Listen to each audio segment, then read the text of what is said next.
Hello everyone, good morning and welcome back to this class of Foundation for Preaching and Teaching, and this will be week number 5. So after this we are halfway done, and last week we were discussing and learning about the principle of communication, the concepts, and the why the communication is important in understanding for the teaching and preaching, because teaching and preaching both are a kind of communication. As we know, communication is a exchange of information, feelings, and personal attitude and so on between two persons, or between groups, or between a person and group, or group to a person. So it involves different kind of number of parties, but whatever numbers are, the key is there is a mutual exchange of something. And as we know, the preaching and teaching, it does involve more than one party, and it does involve talking and listening and exchange of a message or messages. So thus it is a very typical kind of communication that is done within a church context, or a school context, or a small group context. So we'll look into some other elements that are in relation to the understanding of communication. These principle and the concept and strategy of communication is important for any sort of teaching and learning. So if we are a student, and if we are a teacher, and it is important to know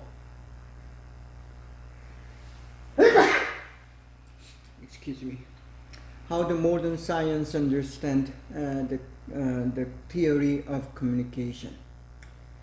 So there are some other elements that are needed to be understood if you are to study the art of communication or science of communication. I refer to communication as both science and art. Okay. There are reasons for doing that. First, the language. You use either spoken language or non-spoken language, but especially the spoken language, there's a verbal elements and non-verbal elements. One of the verbal elements is the speech itself, the sound, and if you're doing the phone call, and most likely you're not going to see the non-verbal elements. It's verbal only. So the voice only, and voice only can hide many things. So if you do the face-to-face kind of communication or visual communication, such as Zoom or FaceTime, if you do that, even the phone calls with the visual help, you will be able to see so-called non-verbal elements in communication. For example, the face expression. I mean, it tells a lot Even though your mouth say A, your facial expression may say B or C.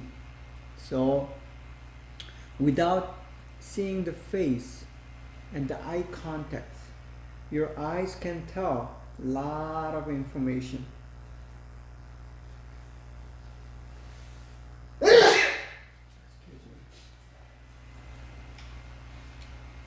So it is important to read the facial expression and the gestures, hands moving, the attitude, the posture, poise, all these things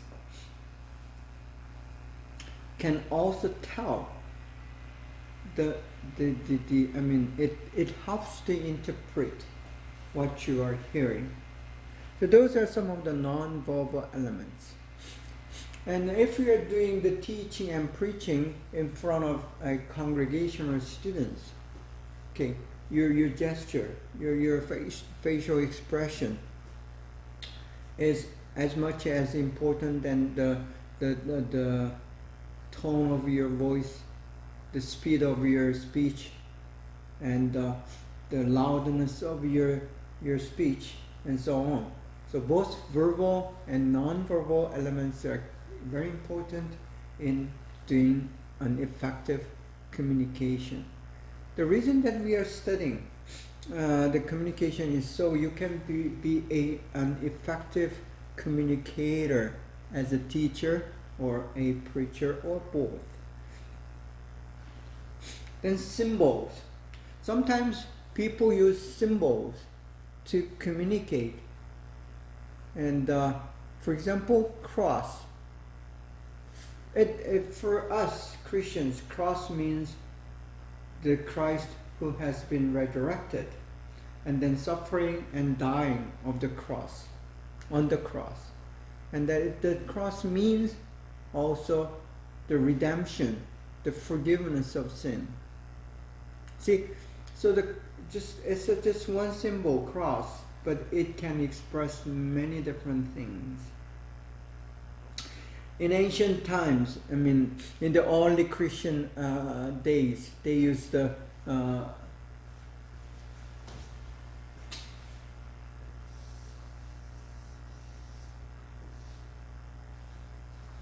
this sign to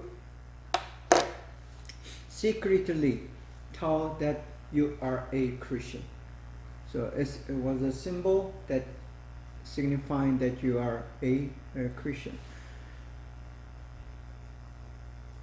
Actually, the letters that we use, whether it's alphabet or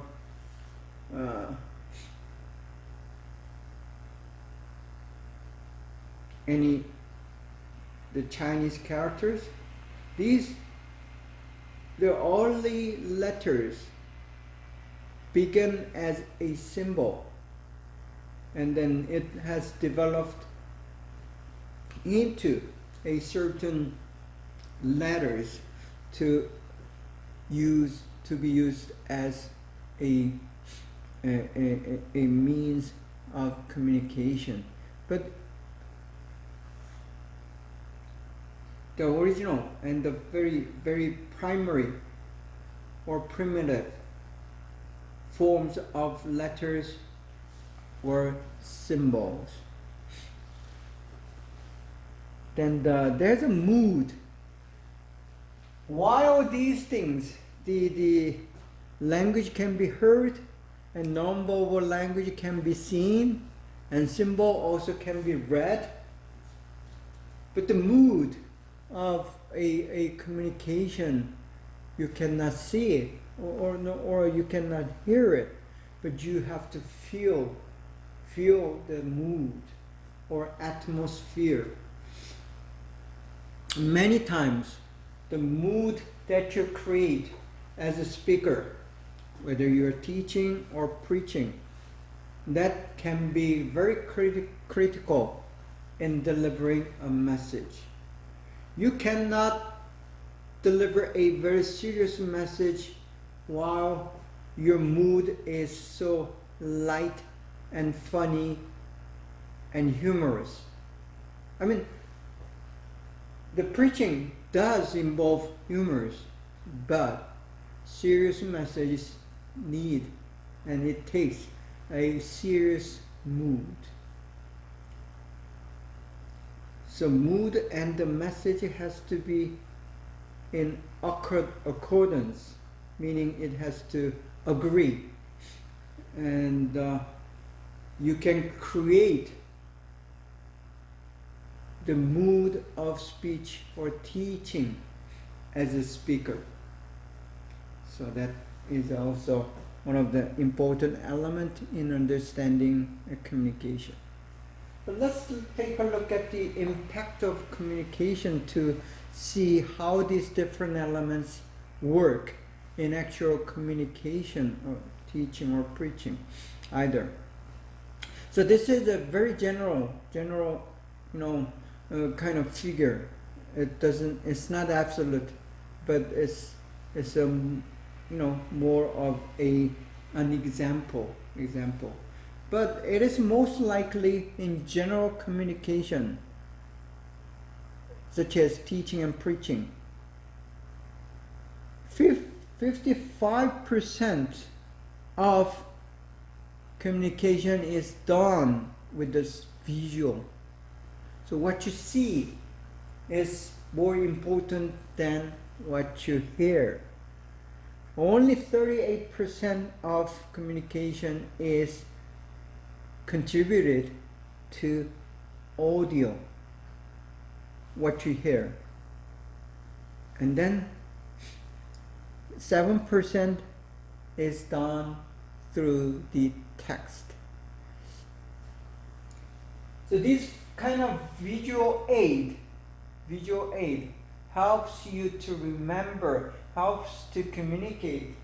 And simply, it's just one diagram can tell a lot than what I can, explain or the text. So impact of communication, again, more than half, 55% plus, is done by the visual communication. So seeing is very important for any people. So the eyes take more information than your ears, and that's why there is an old saying in Asian culture: the eye is a jewel of your body. Eyes are the jewels of your body. See, so that is that much important. So verbal versus non-verbal. Many times, non-verbal communication is rather more impressive and effective than verbal communication. Okay, it's same thing. Okay, an example of non-verbal communication here.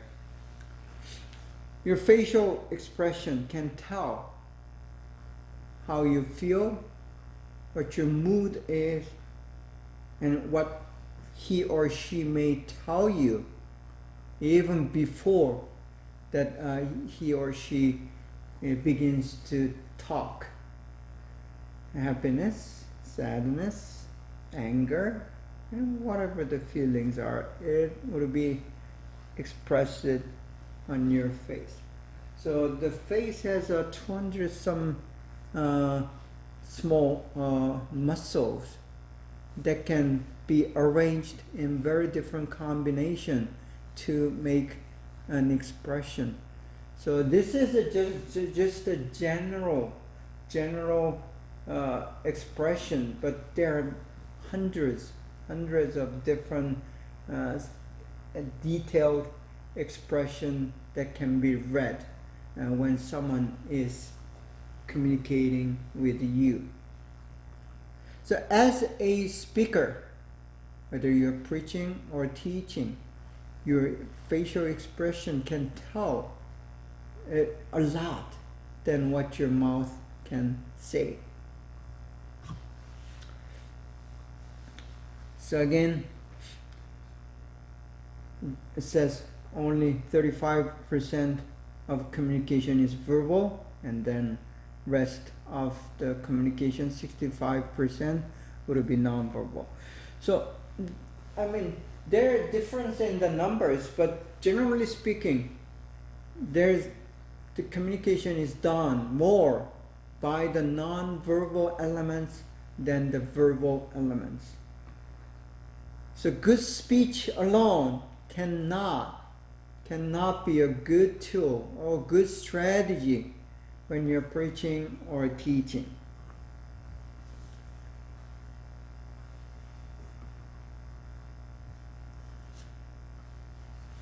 Okay, so these are some of the examples of the visual communication again.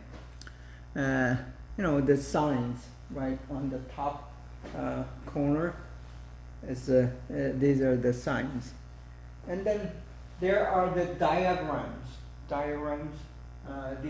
These are much done in the field of science, right? Mathematics and science. It does use a lot of diagrams, graphs, and so on. Then pictures, the photographs, and then video and the visual. I mean the pictures. So painting or pictures, they also done to communicate.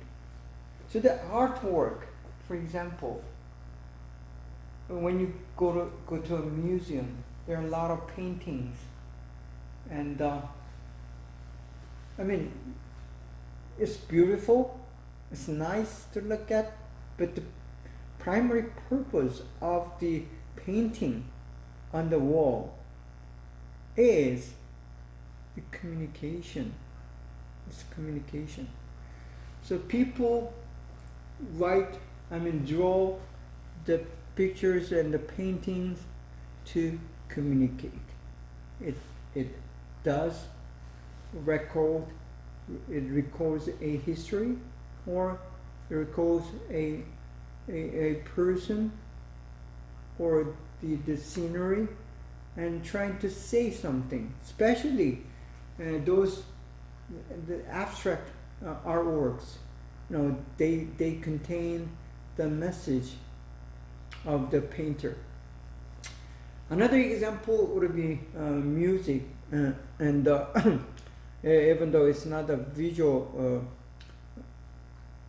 communication, the music is also a way of communication. See, such as symbols, and we use that a lot these days. Emoticon, and when you do the messaging with the smartphone, we do use these symbols, and the symbols can say a lot than several words can express. So that's the strength of symbols. Then auditory communication, meaning the words or sounds. Communication through the ears, the sounds.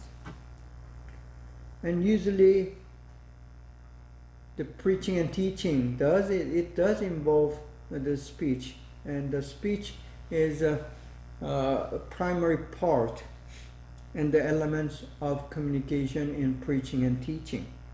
Especially preaching. 90% of the preaching is done in auditory means. But these days we use the computers and the projectors and these flat screen to present the text and words, which were not available in the until the early 20th century.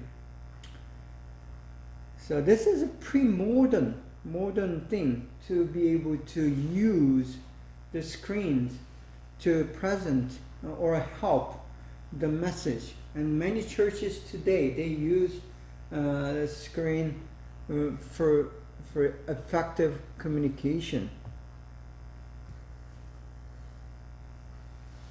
So as we have already learned, there's a sender, and then there's a receiver, and the exchange of communication is done through the message and the means. And there you have something called media or medium to carry the information or to contain the information. And basically in preaching and teaching, the tool will be your speech. And you as a speaker, you're trying to teach them and to convince them and persuade them through the auditory message.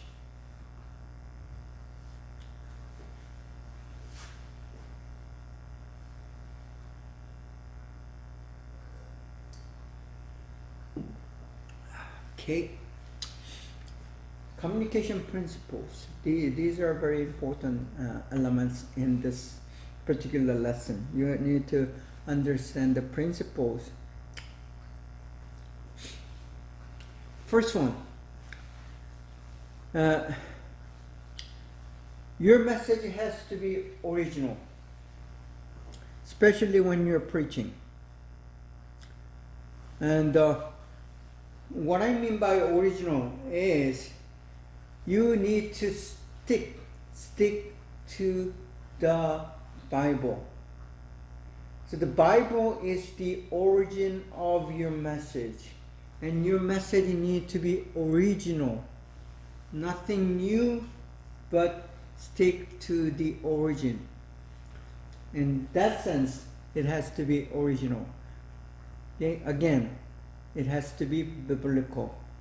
It needs to be within the boundary of Bible. You don't want to go beyond that. If you go beyond that, your preaching is no longer a preaching, and your teaching is no longer a Christian teaching. So we stay within the boundary of Bible, the original message, and the message to be original, to stick to the origin. It has to be valid, and it has to be reliable. Reliable means trustworthy.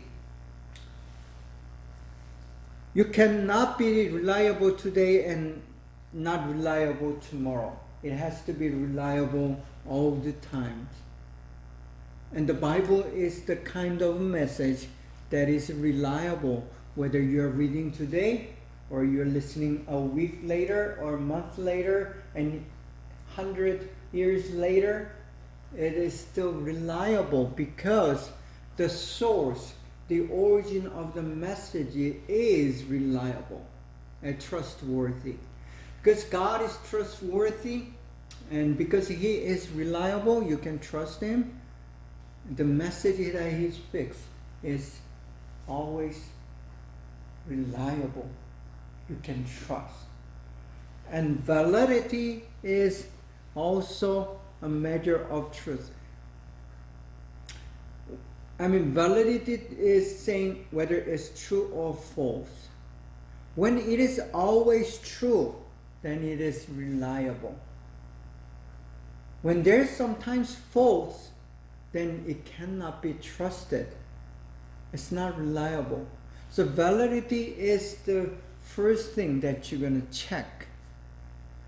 And because you're teaching and preaching, we want your message You're teaching and preaching the words that are spoken and the material that is taught to be true, not false. How can you be true always, all the time? You stick with the teaching of Bible.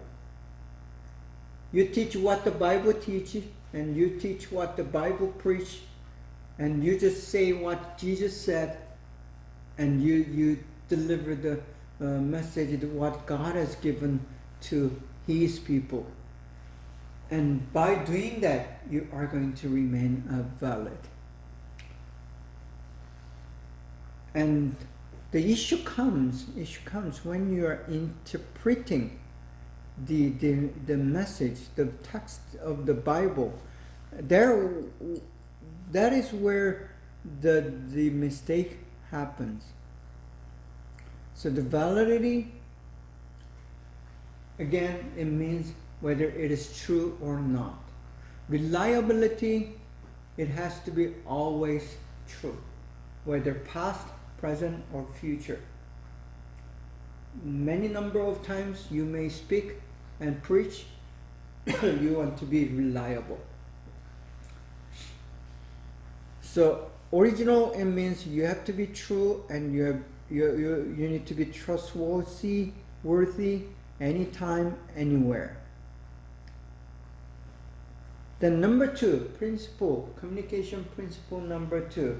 When you're either preaching or teaching, you want to be receptor oriented. It means you are very, very, very concerned with the listener rather than you. Today, you many times it is sad and unfortunate to see a preacher bragging about himself or herself, and that just share this his or her own story. Yeah, we do care about this. The life of speaker and the preacher, but you're not trying to focus on you, but our intention, the primary purpose and the goal and objective of preaching and teaching is to communicate with and to the listeners, the receptors, receivers. So always you need to be concerned with who are sitting and listening to you rather than what you want to share. What you want to share may be sometimes important, and it might match with what they want to listen or what they need to listen. But many times you are going to fail, and if you teach and preach what you want to preach and what you want to teach, we need to address each and every listener based on her and his and their needs. So for example, if your preaching is way up there on level 10, while your listeners, most of your congregation is average level 5, and you're going to miss the target. You're going to miss the receptor, the listeners. And that's not receptor oriented. Receptor oriented means you are focusing on the people who are listening. To do so, especially the preacher and teachers, you need to know every individual, which is impossible for the mega church, but it is possible for the church that is about size of 120 or less. And the smaller the better, actually. If you know every single congregation, not only by name, but by their needs and the situations and with the prayer topics, then your preaching the message may not be so glorious, but it is going to be most effective preaching and teaching for your congregation and your students. So I don't like a big congregation. I mean, some preachers does want to have 1,000 and 100,000 listeners and go on radios and so on, and that's their talents. They can speak to the hearts of many. That's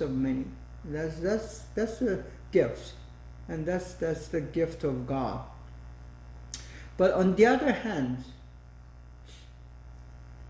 it is also the gift of God to be able to address every single one of your listeners and be effective within 30 minutes or 40 minutes of the message and preaching, or 15 minutes of class and teaching. See, it has advantages and disadvantages, but for the more personal and effective communication, I would say smaller number is better. Most cases.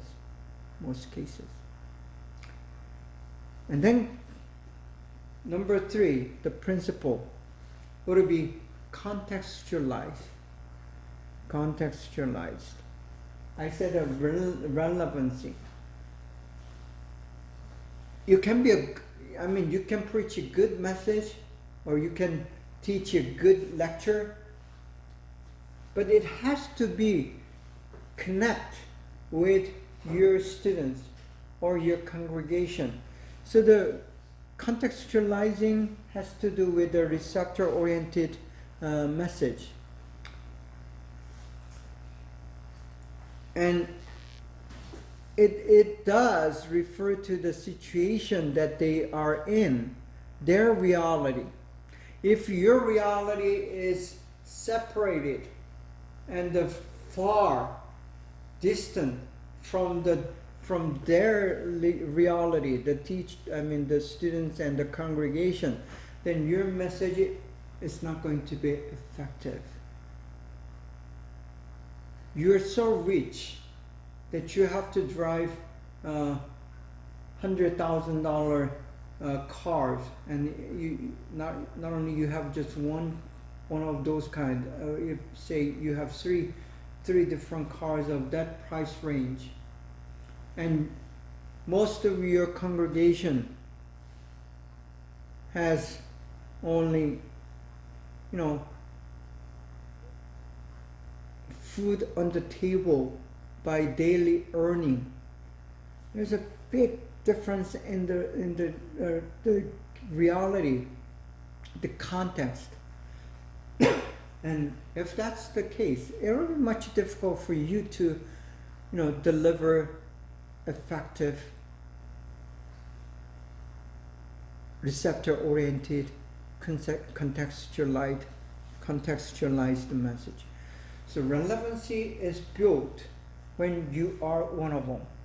That's why Jesus became one of us. The meaning of incarnation, if you understand the incarnation, that you understand the much principles of communication. So it is very important to be one of us. So you're one of the congregation, and you're one of the students. Unless that happens, your message is going to be always in the cloud, not being able to reach or touch your congregation or your students. So it is important always you want to remain among one of them. If you begin to separate yourself and distinguish yourself, distance yourself, then your preaching and teaching is not going to be that effective. Okay, let's take a short break and I'll come back.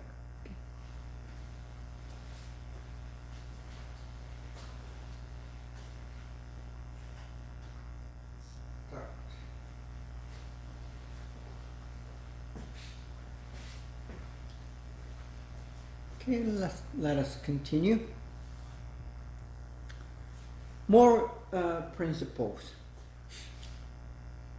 Okay, these are quotation from some of the scholars of the communication, and he present this 7 principles, so you can remember and apply. And first principle of clarity, meaning it has to be clear. Your message needs to be clear.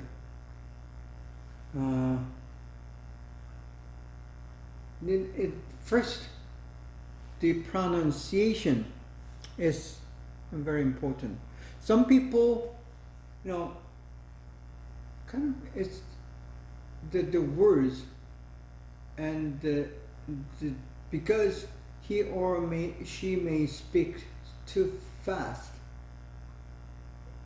each word is not addressed with the exact and correct clarity. When that happens, you're going to miss an effective communication. So you need to speak with the correct and clear pronunciation. Not only the word, but the expression and the sound and the message need to be clear. So the clarity of the message is very important, and it is key in doing a good communication.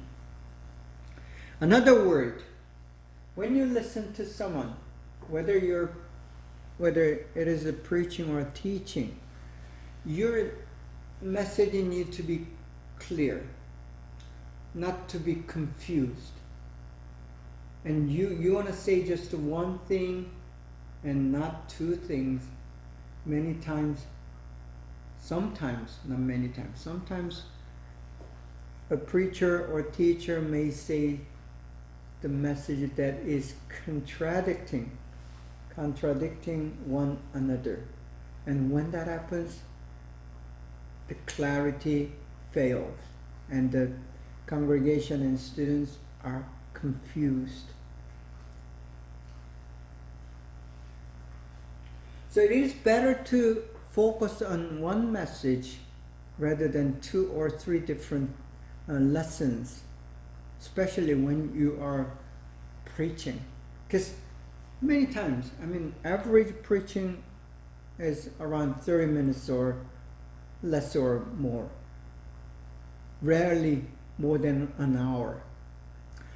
So within that kind of time frame, you cannot effectively address 2 or 3 different lessons or messages. So you want to stay with just one theme, one topic, and one message to be clear. So clarity has to do with the limiting your topic, your theme, or the lessons to just one main topic for each preaching. For teaching, you may go from 1 to 2 and 2 to 3. It depends on. But preaching, to have clarity, it is better to remain to just one focused message. The principle of attention. If you fail to draw attention from your students or your congregation, you fail to communicate. I mean, that's just easy as that and simple as that. I mean, you know, but most likely, average students and average congregation will lose their attention after 15 minutes. And the average congregation will lose their attention after 5 minutes. Unless your speech, your message, your way of presenting the message is interesting.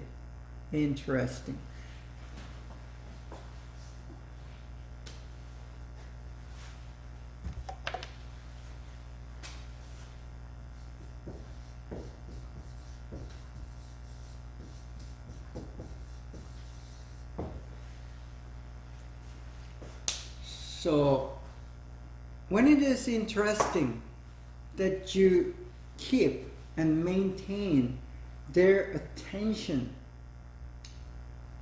but interesting does not mean funny. I mean, it does involve being funny, humorous. It does take some humor to keep the interest and the attention. But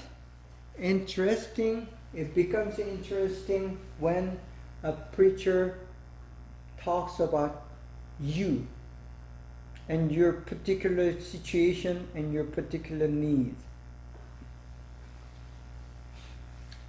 And the preaching is interesting when the preacher does talk about something that is new.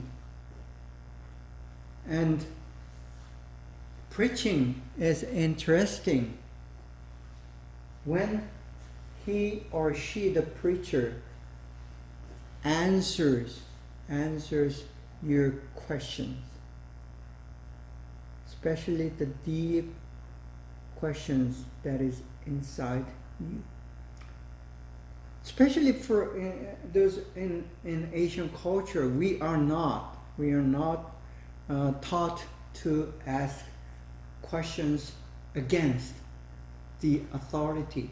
And many times the teachers and the preachers are authority figure in our culture. And you are not encouraged to ask questions. And because of that, many the church members, the Christians in the church, the Asian Christians, they are reluctant to ask the deep questions, because many times, especially I can talk about the Korean church. In Korean church, the older Christians, and they label those who are asking questions as doubters. And doubting in a Korean church is just as much same as sin. So doubting is sin. The Bible says that, and Bible says that doubting is sin. But doubting to know, not doubting to deny or distance from God, that will be the sin. But doubting to know, get to know God, and asking questions, and if you're puzzled and confused about the truth and about the doctrines and about the ways of God, then you should be encouraged to ask questions. So thus, going back to the principles, how do you keep the interest of the listener and the audience and the students and congregation? When you answer their deep questions, when you try to help them to find answers. It's much better to help them to find answers rather than give the ready-made answer. See, many times in the culture that I was raised up, the education, the teachers have ready-made answer, and there's usually only one answer to the one question. But later I find out there could be many different questions depending on where you stand. And there's no one right question for the moral, one right answer for the moral questions. See? Which is right and wrong? It depends on where you stand. For us Christians, there are things that are absolute and it demands only one answer. But there are many different areas that could have several different answers. And you as a preacher and teacher are going to help your students and your congregation to find appropriate, the best answer for each and every one of them, which may differ from person A to person B. They may find the different answers to the question, and your job as a preacher and the teacher is help them to find those answers, which might be not the same, may not be the same. And again, how do you keep the attention? By giving them the possibility of answers, suggesting them and the principles and guiding them. Okay?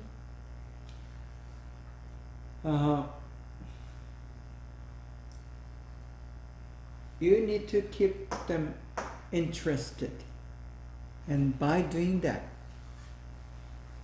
draw attention. Again, it has to be something new. It has to be something that the student and the congregation does not know.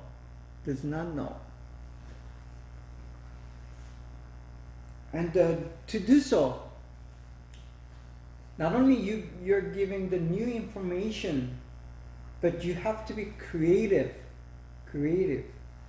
By being creative, you can keep their attention. And excuse me, if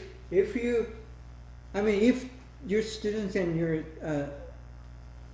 congregation are going to hear the same thing over and over every Sunday, the same thing, same stuff, then it's not going to be interesting. They can expect, they can, predict what is going to come, then you fail to keep them interested. So, see, to be creative, it takes a lot of thought and the study and work. It takes a lot of efforts, and the time as well. So that's why it is difficult to be a good preacher and a good teacher. Then there's a principle of feedback.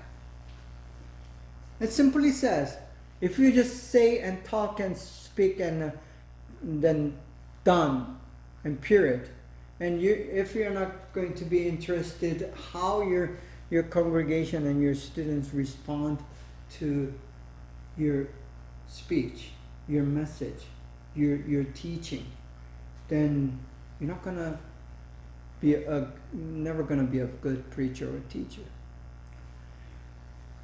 Any preacher,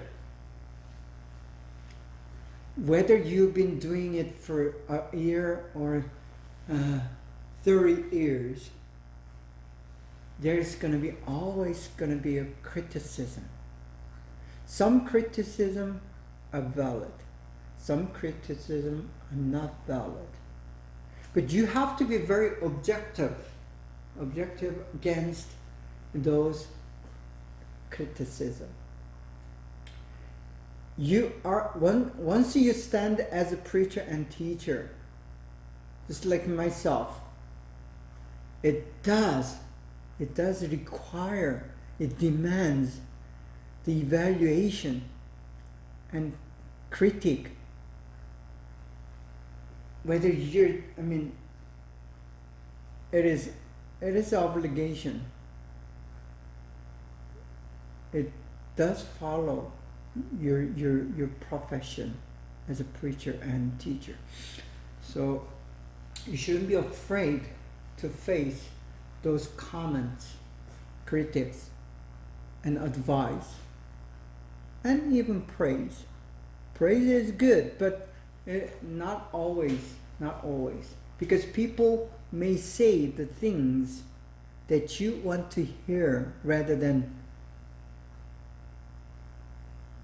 being objective. But the feedback is important, and you always need to be evaluated.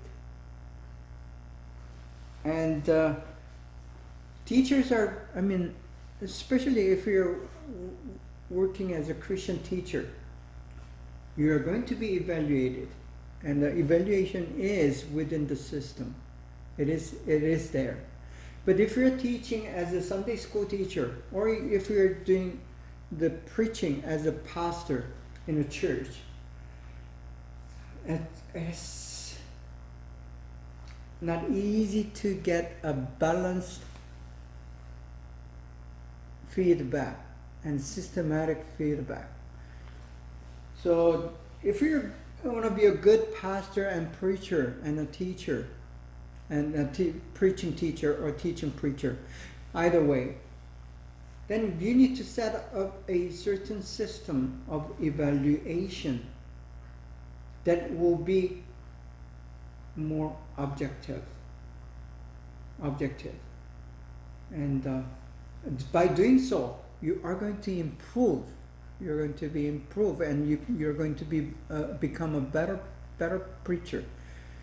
But don't expect you to be perfect. There's no one is perfect. And we are just vulnerable human beings. And we always make mistakes.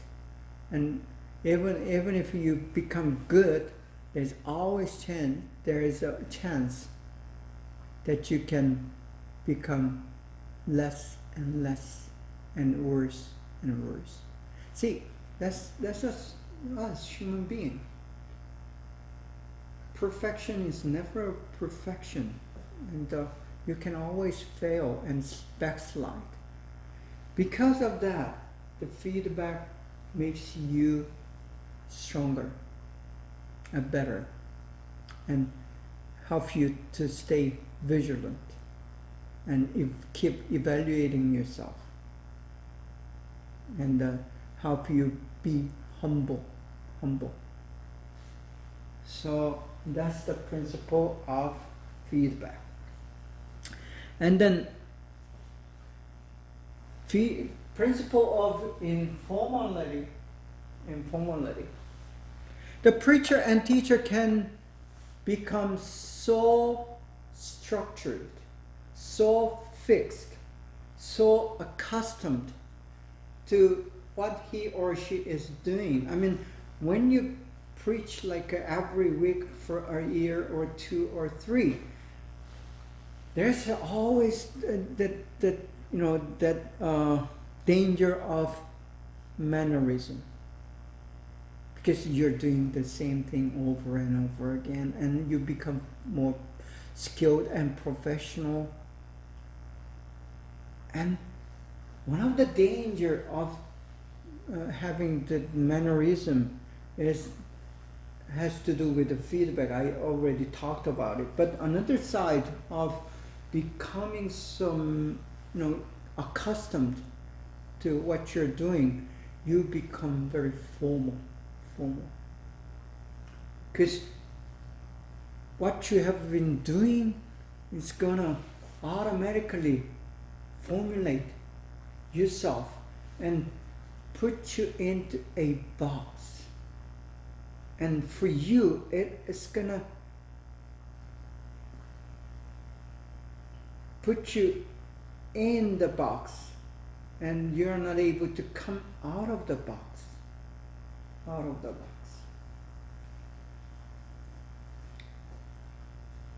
If you're old enough, and if you're an moviegoer, and you may see the Dead Poets Society, and there's one of the scene that the teacher, he stands on a desk, and he asks students to do the same. And there's that famous line, as one of the students stands over the desk and he says the word differently. See, this kind of experience, I mean, he is trying to become informal, meaning out of the box. So the informality not only is being friendly, means being friendly and less structured, but also means that you're trying to come out of the box. So it has to, again, to do with being creative. Again, so the preaching and teaching, it takes a lot of creativity to become informal. Not informal is not always true. I mean, not always good. Sometimes you need to be formal, but staying and remaining to be formal is not good. As much as just being informal all the time is not good.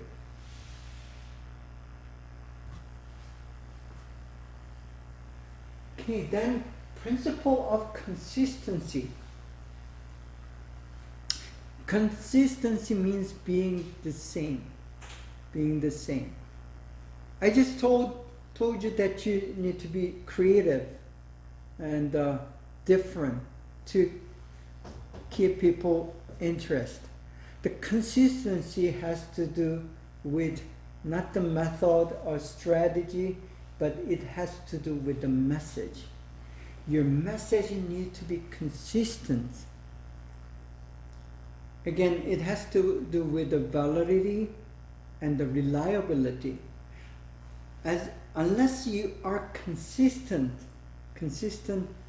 with your message, you're not going to be trustworthy. For us Christians, it is easy to be consistent and remain with the principle of consistency as long as you remain within the boundary of Bible. Within the boundary of Bible. Stay with the biblical teaching and message, then you will be consistent.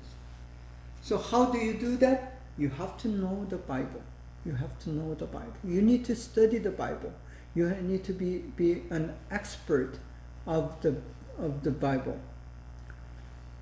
So any preacher and any Christian teacher, he or she need to be remaining and consistent with the Bible. So don't teach anything that is not in the Bible or that is not in accordance or consistent with the biblical principles and lessons and teachings. See, it's simple, very simple. But if you do not know what the Bible teaches and what the biblical principles are, then you are going to be inconsistent. And that It's going to make your students and your congregation very confused. But unfortunately, many preachers, many pastors today, on the pulpit on Sunday or in the classroom, in the Bible study, they teach something else that is other than Bible. See, that's very dangerous. It sounds good to your ears, like a saying, when you trust God, you are going to be blessed and you are going to be rich, money-wise. You'll be wealthy and you're going to be healthy. Then you're not going to have no problems with your children, and you'll be always protected from the storms and the typhoons and the flood. That's not the case. That's never the case in the Bible. Many preachers teach something very close to that. And when bad thing happens, they say, because your faith is not strong enough. Your faith is not good enough. That's because such and such bad things happen to you or your family or your business, whatever. That's never the case in the Bible. But this kind of message is very popular among the preachers today. See, that's one example. And there are many of those inconsistent messages that has never been taught in the Bible, and which is, popular among the congregation or students. Popularity, if you try to entertain, keeping them interested does not mean that you're going to entertain their needs and their wants.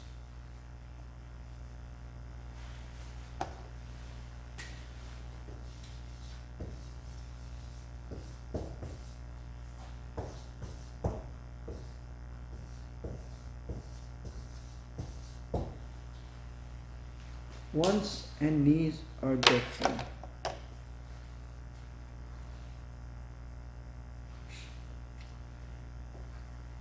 If you want a luxury car,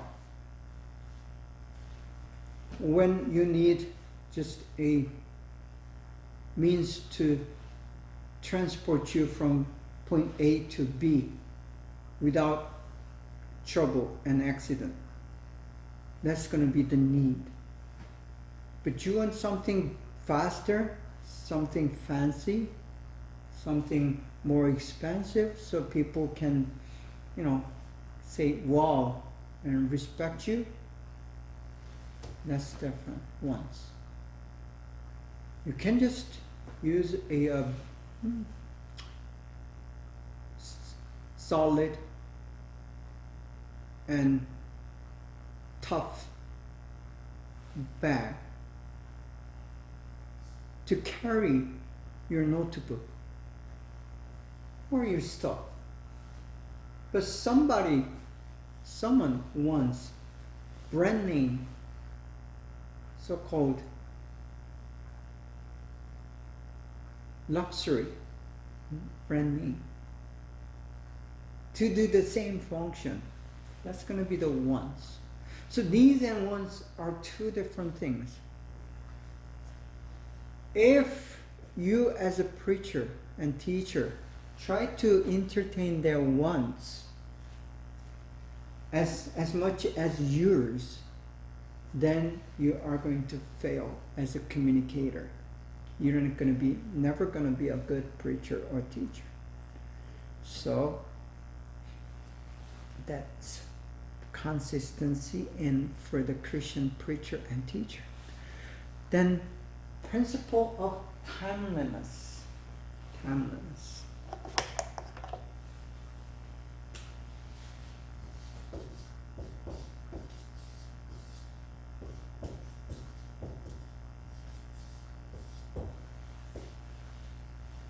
That's the same thing, kairos.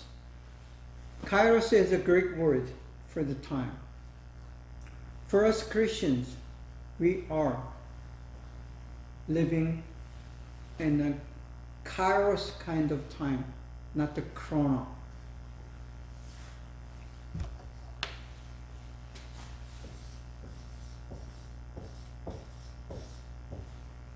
Chrono kind of time is a very scientific time. 1 hour, 60 minutes, each minute 60 seconds, 24 hours a day, 365 days a year.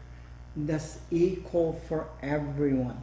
Any human being on earth, they are given the same amount of time as long as they are living.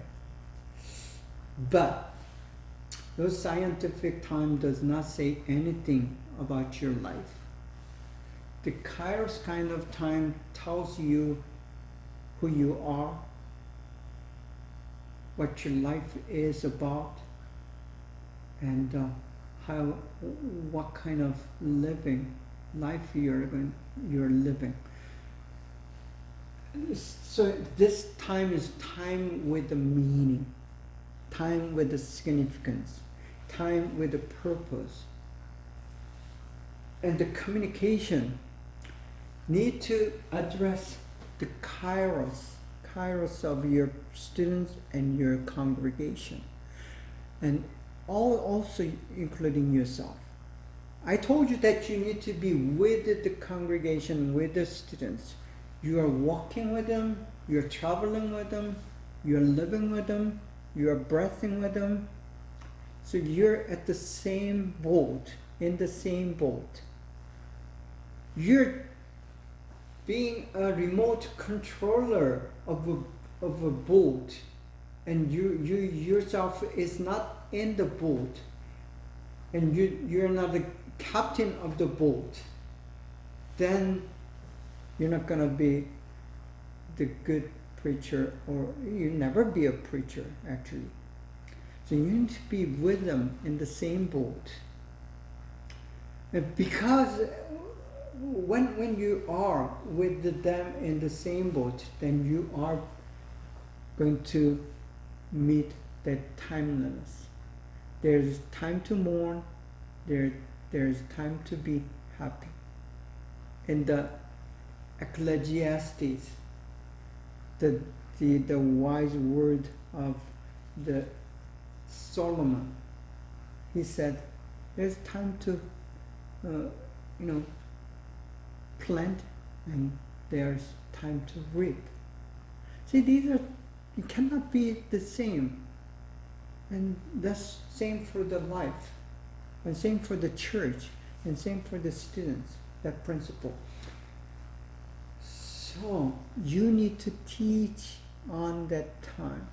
You don't want to teach the message of planting when it is time for harvesting. See? You don't want to teach the message of sunlight when it is raining. So that's timeliness. You need to be on time and on season to be a good preacher and good teacher.